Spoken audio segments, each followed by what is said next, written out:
Hello, so this is a quick video on the FASFA and determining your dependency status. So who is considered a dependent? The FASFA asks a series of 10 questions to determine whether the student is dependent or independent. These include age, marital status, and level of education being pursued. It also asks about military service, children, and other dependents. Emancipation, and if the student's parents are deceased. If one or more questions are answered with a yes, then the student is considered an independent student. If every question is answered with a no, the student is dependent and must provide information about their parents on the FASFA. Undergraduate students who are under the age of 24 are generally considered dependent unless they satisfy other criteria. Some medical and law school students, however, may be required to provide parent information regardless of dependency status.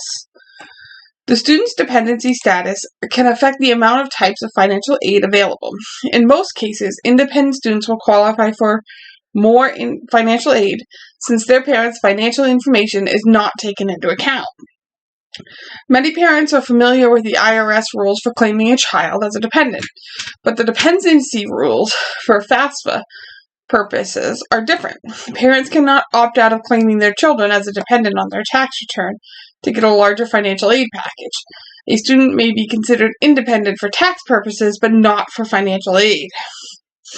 A dependent student must provide information about their own finances and for their parents, such as bank account balances, the value of any investment accounts, and taxable income, such as wages and interest. Independent students report only their own information. So, which parent to report? If the student's parents are married or unmarried, yet still living together, use the financial information for both parents. On the FASFA. If the parents are divorced or separated and living apart, provide information on the parent that the student lived with the most during the past 12 months. If the child splits time equally between two households, the parent who provided the most financial support during the last 12 months will need to be included their information on the FASFA. So, unable to provide parent information? For a variety of reasons, parents occasionally refuse to provide information to complete the FASFA. But this does not mean that the student is independent. Students should check the box on the FASFA that says they don't have access to their parents' information and talk with their financial aid office about their options. There are special circumstances that schools take into consideration, such as incarcerated parents or students who left home because of an abusive situation.